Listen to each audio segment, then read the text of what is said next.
Well, good morning, everybody. It's very nice to see you all here.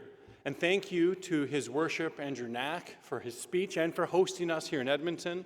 And of course, thank you to FCM for hosting another terrific event here in Edmonton, Alberta.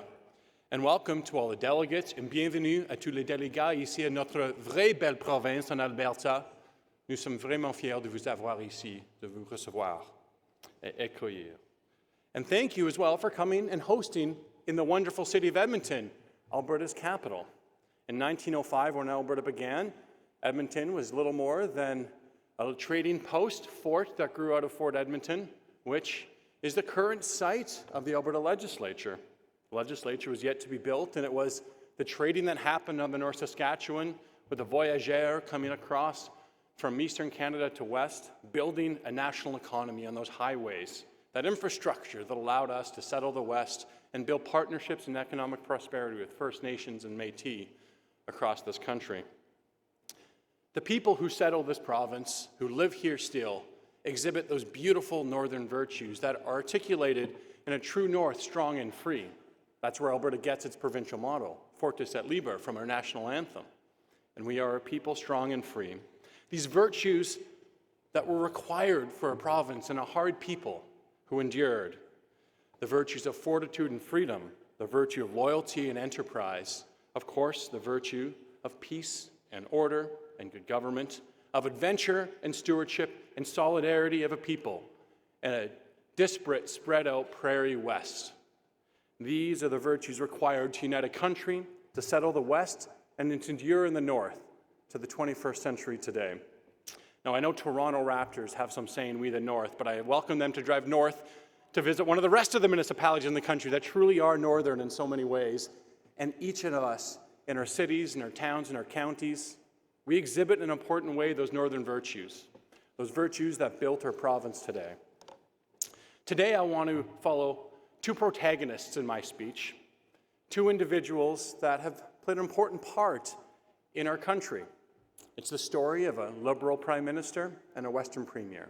At times they lock horns, at times there are differences. Nonetheless, both love their country, both want the best for their people.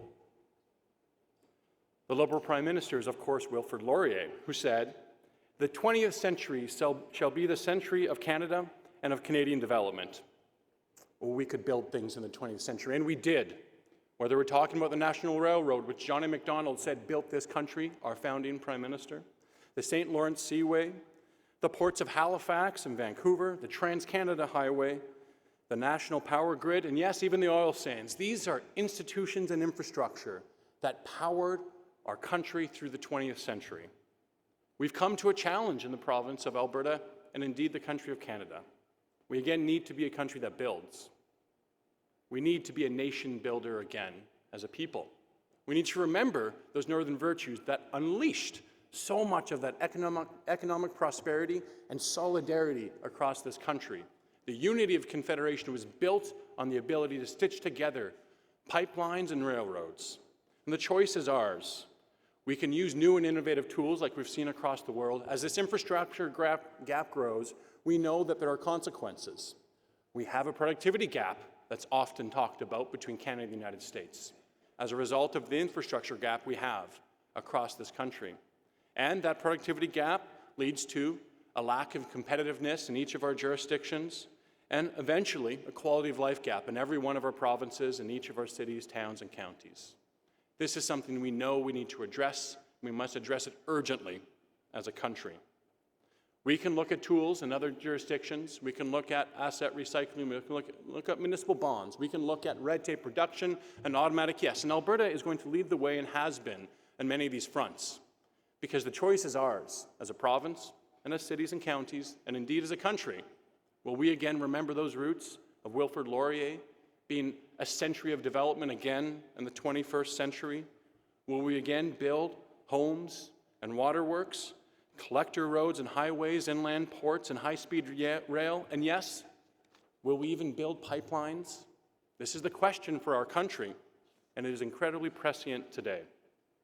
We want to build for our country because we love our country. And I want to be abundantly clear about Alberta's place within Canada. We belong here. As a Canadian, I love my home, I love my province and my country, and I will fight for that country.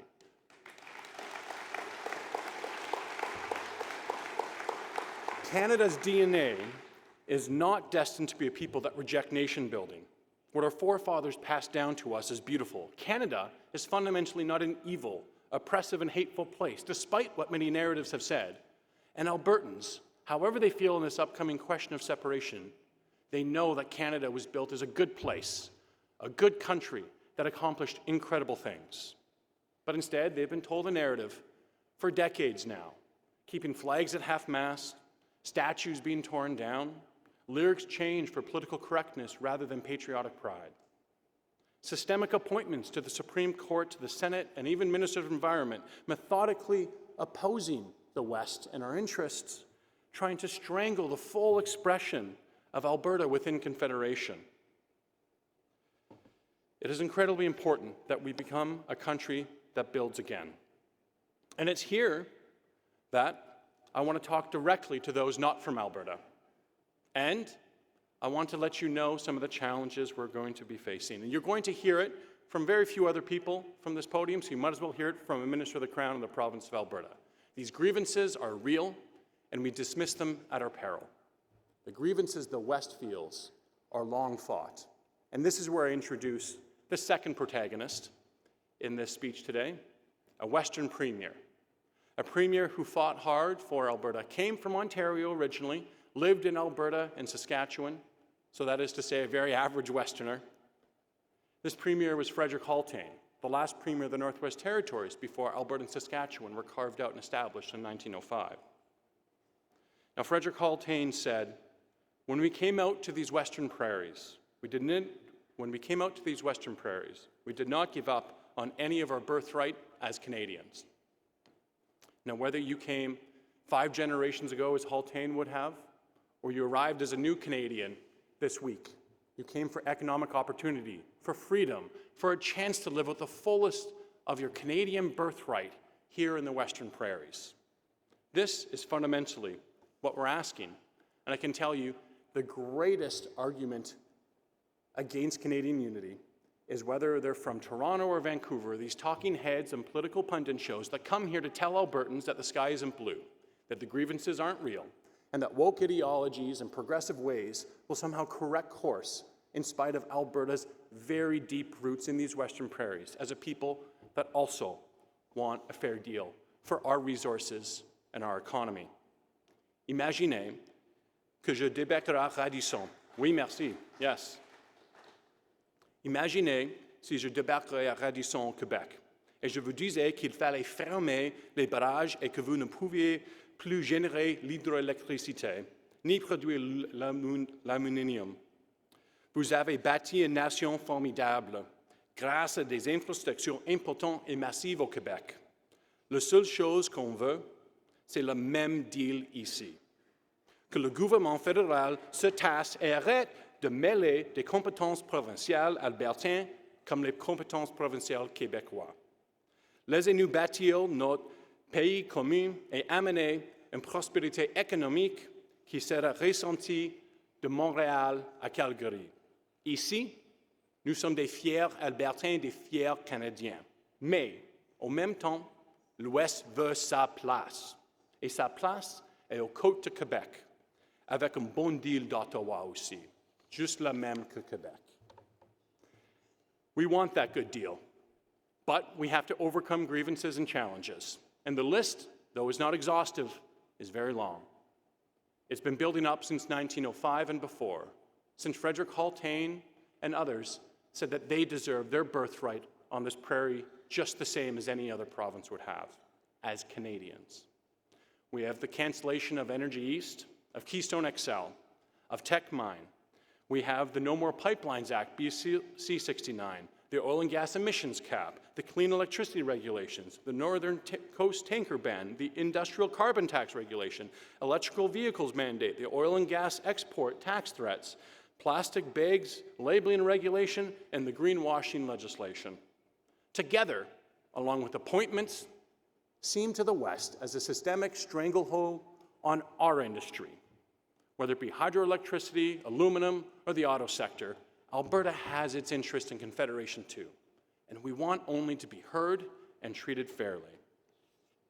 And before you cite the national crisis that Trudeau resolved by building a single pipeline, remember that Harper built 3 to absolutely no fanfare, whether you're talking about the Alberta Clipper, the Canada Keystone, or the 9B reversal.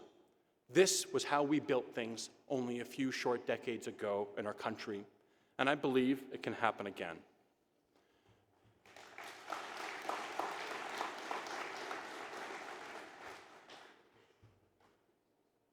Frederick Haltain said, "What we want in the West, and what we have the right to expect, is to be established as a province with equal rights to the rest of the provinces of this Dominion. We do not ask for more, and we will not be taking any less." Those words could be uttered by any Albertan today in the face of a referendum, and sincerely heard on the other side, will have a welcoming response from Alberta to respond. This country can not only build top-down, we also must be building from the bottom up. The truth is, the vast majority of building, of infrastructure projects and nation building happens in our municipalities. You cannot love your country, you cannot love your province if you do not love the street you're growing up on. And every single municipality has a key role to play when it comes to building infrastructure. And we, as provinces, must facilitate that. We're making commitments together as a province, along with the federal government, to be a country that can build again. Our 2 protagonists today are not Laurier and Haltain, but are still a Liberal Prime Minister and a Western Premier that have faith in the country and sometimes lock horns, but nonetheless are endeavoring and laboring and toiling towards a better Canada, which is why Alberta signed the MOU, which is why I believe the country is coming to understand the importance of that fair deal that Quebec or any other province gets, Alberta and the West should have too. Mr. Laurier said, and if Liberals and the rest of Canada can say it as well today, then I think it would be helpful. The West is the future of Canada. He was a big believer in the West in spite of the differences. And Frederick Haltain, in his time, said in reply, "The strength of the West lies not in division, but in unity strong enough to hold its place within Confederation." I believe this to be true now as it was in the 20th century. I believe Canada as a century that could build in the 21st is just as possible as it was in the 20th. I believe the decision's ours. I believe it starts not at a federal level or provincial level, but in the communities where you're the closest to, in every municipality across this country. I think that Canada's greatest chapter could be yet to come, but it's a decision of will we be a country and a nation that builds again, builds an identity on a strong foundation, believing that we are good people.